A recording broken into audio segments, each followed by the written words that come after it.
2-3 साल पहले की बात है। तब पहली बार मिले थे हम। रास्ते पे खड़े थे, इसी उम्मीद पे शायद दिख जाए तो मज़ा आ जाए। तो मैंने देखा कि सामने से शहादत आ रहे फटफटी लेते हुए। आके बोला, सुनो नींबू चाय पीने चलोगे? मैंने कहा क्यों नहीं। फिर हम गए नींबू चाय पीने के लिए। वहाँ पे चाय पीते पीते मैं फ़ोन पे घुसा हुआ था। तो शहादत ने कहा, सुनो कोई मिल गई क्या? मैंने कहा कोई मिली नहीं, मैं बाइक देख रहा हूँ। उसने कहा क्यों? मैंने कहा क्योंकि मुझे लेना है। कि तुम बाइक लेकर क्या करोगे? मैंने कहा क्या क्या करोगे? मुझे घूमने जाना है, चलाना है बाइक। कि यार तुम बाइक ले लोगे तो पीछे कौन बैठेगा? मेरी ना मन पे वो बात लगा कि हाँ सही में मैं अगर बाइक ले लूँगा तो पीछे कौन बैठेगा। क्योंकि शहादत जब सर्विसिंग कराने जाता है कौन होता है पीछे? मैं। जब तेल भराने जाता है कौन होता है पीछे? मैं। है ना? जब ऐसे फालतू में घूमते फिरते हैं इधर उधर रतलिया लुआदा तब कौन होता है पीछे? मैं। चाय पीना हो गया, चाय के कप को कूड़ेदान पे फेंक के मैं गया शहादत के पास जाके बोला, सुनो अभी तो ठीक है, लेकिन एक दिन ऐसा आएगा तब पीछे मैं नहीं कोई और बैठेगी, और आज ही वो दिन है। बालिका तुम्हारे सपनों का राजकुमार आ रहा है। वरमाला बारात डोले सजा के दूल्हा छा रहा है। शुभ मंगल सावधान।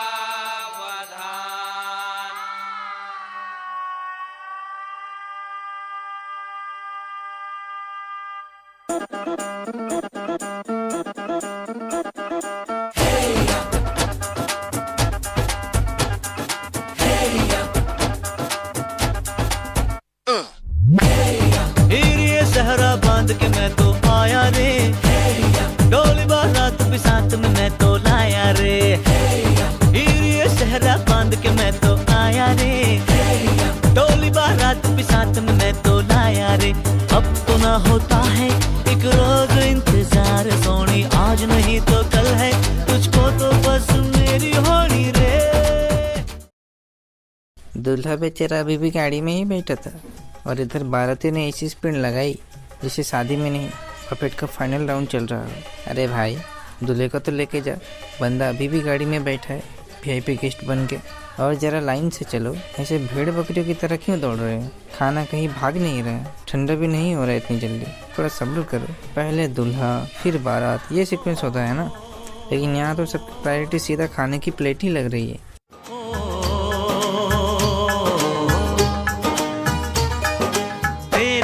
घर आया मैं आया तुझको लेने, दिल के बदले में दिल का नजराना देने। तेरे घर आया मैं आया तुझको लेने, दिल के बदले में दिल का नजराना देने। मेरी हर धड़कन क्या बोले है, सुन सुन सुन सुन। साजन जी घर आए, साजन जी घर आए, दुल्हन क्यों शर्माए, साजन जी घर आए। पता नहीं हम जितने मॉडर्न हो रहे हैं, हम अपने पुराने रस्म रिवाज को उतने पीछे छोड़ते जा रहे। पहले जब शादी में जाते थे शरबत दिया जाता था, शरबत, दूध का शरबत, काजू बादाम का शरबत। अब शरबत की जगह थम्स अप ने ले लिए। हम गए, हमें एक गिलास पकड़ा दिया गया। मैंने बोला क्या करूँ इसको? बोला पकड़ के बैठ जाओ। क्या गिलास? फिर एक लड़का आया, आके मैंगो जूस डाल के गया। फिर थोड़ा टाइम बाद एक लड़का आके पूछा, सुनो तुमने शरबत पिया? मैंने कहा नहीं। फिर मुझे एक और गिलास मैंगो जूस देके चला गया। मुझे लगा था शरबत मिलने वाला है, पर मिला मैंगो जूस। नाश्ता शुरू होते ही माहौल कुछ ऐसा हो गया जैसे कल से पूरे इलाके में खाने पर बैन लगने वाला हो। एक एक बाराती प्लेट लेकर ऐसे टूट पड़ा था जैसे ये नाश्ता नहीं जिंदगी का आखिरी खाना हो। अरे भाई आराम से, इतनी भी क्या जल्दी है? पूरी सब्जी कहीं भाग के नेपाल थोड़ी ना चला जाएगा। खाओ, पेट भर के खाओ, 2 बार खाओ, 3 बार खाओ, लेकिन ऐसे मत खाओ कि बाद में डॉक्टर को बताना पड़े, डॉक्टर साहब शादी में जज्बात ज़्यादा हो गए थे। और कुछ लोगों को देखकर लग रहा था कि वो शादी में दूल्हे के लिए नहीं, सिर्फ नाश्ता खाने की मिशन पर आए हैं। खैर, जब तक ये लोग नाश्ता करते हैं तब तक ज़रा आपको हम दुल्हन से मिलाते हैं।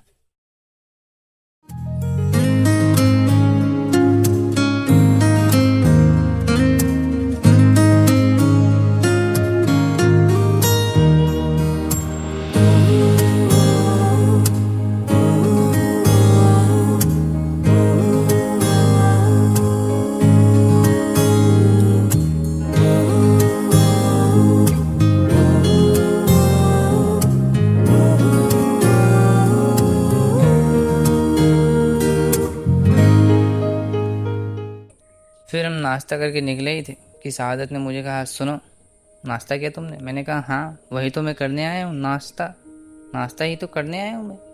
कल न्यूज़ पे निकलेगा देखना कि शहादत की शादी पे जाके मैंने नाश्ता ही नहीं किया।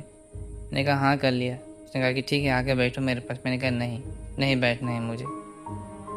एक कहानी सुनो। जैसे हमारे इंडियन रेलवे में अलग अलग क्लास होता है, उसी तरह शादी में भी क्लास होते हैं। पहला क्लास होता है सेकंड क्लास, जिसमें आते हैं बाराती। और दूसरा क्लास होता है रॉयल फैमिली में आते हैं दूल्हा दूल्हे के जितने भी जो भी साथ में बैठते हैं दूल्हे के, सभी आते हैं रॉयल फैमिली में।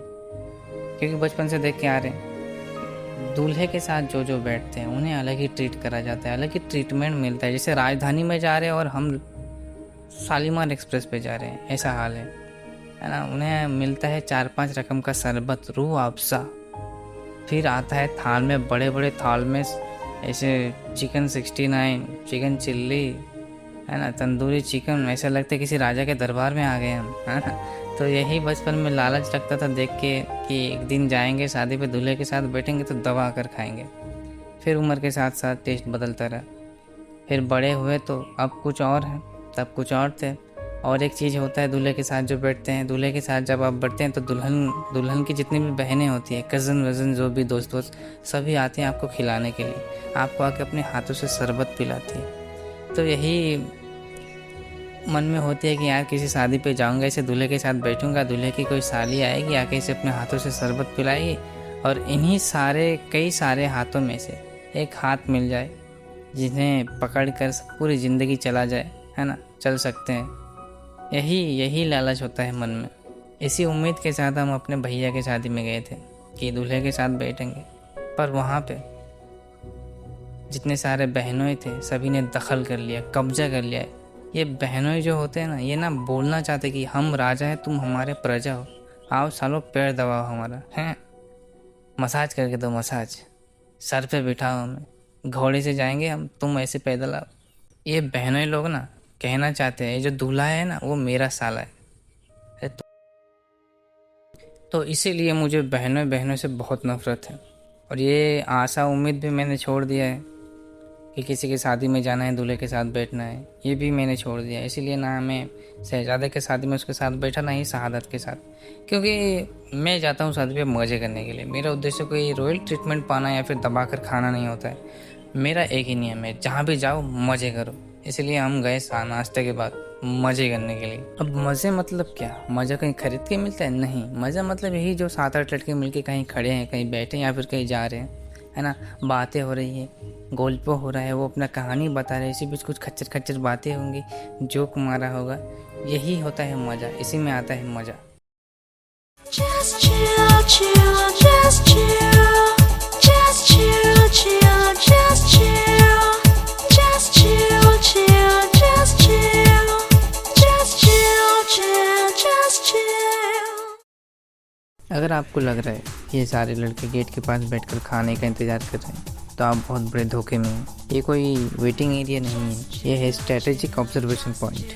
शादी का मेन गेट यहाँ है और यहीं से हर वो लड़की गुजरती है जो या तो खाना खाकर आ रही होती है या फिर खाना खाने जा रही होती है। अब इनके एक्सप्रेशन देखिए, किसी के हाथ में प्लेट नहीं, लेकिन आँखें फुल HD CCTV कैमरे की तरह 360 डिग्री स्कैन मोड में चल रही है। एक लड़की अंदर गई, भाई ब्लू सूट वाली देखी, दूसरी बाहर आई, हाँ भाई रिटर्न भी कर गई। इन लोगों को खाने से ज़्यादा इंटरेस्ट एंट्री और एग्ज़िट टाइमिंग में। और सबसे बड़ी बात, अगर कोई इनसे पूछ दे यहाँ के बैठे हो तो तुरंत जवाब आएगा, बस भाई हवा खा रहे हैं, हवा कम नज़ारे ज़्यादा चल रहे हैं। वैसे रिसर्च के हिसाब से शादी में 2 ही जगह सबसे ज़्यादा भीड़ होती है, एक खाने के काउंटर पर और दूसरा यहीं मेन गेट के पास। फर्क बस इतना है कि खाने वाले प्लेट लेकर खड़े होते हैं और ये वाले उम्मीद लेकर। खैर विदाई का टाइम हो रहा है, चलिए। उंगली पकड़ के तूने चलना सिखाया था ना, दहलीज ऊंची है ये पार करा दे। बाबा मैं तेरी मलका, टुकड़ा हूँ तेरे दिल का, एक बार फिर से दहलीज पार करा दे। मुड़ के ना देखो दिल बरो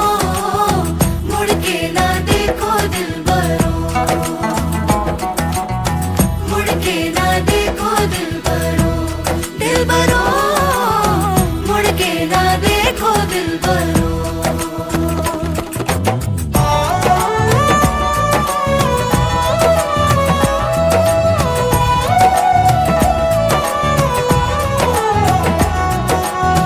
फसलें जो काटी जाए उगती नहीं है, बेटियां जो ब्याही जाए मुड़ती नहीं है।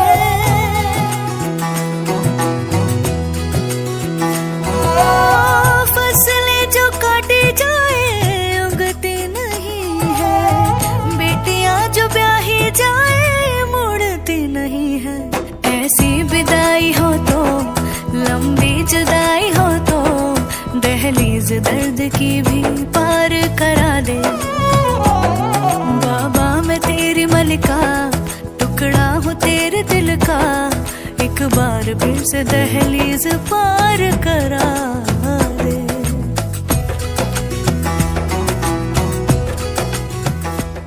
कभी सोचा है एक ही पल में एक बेटी अपने बचपन का घर छोड़ देती है।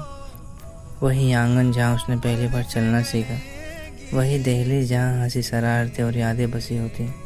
आज उन्हीं यादों को आंखों में समेट कर वो एक नए सफ़र की तरफ बढ़ जाती है। विदाई सिर्फ एक रस्म नहीं होती, ये उन लम्हों का नाम है जहाँ खुशी और आंसू एक साथ चलना सीख लेते हैं। एक घर की बेटी आज किसी और घर की उम्मीद बनकर जा रही है।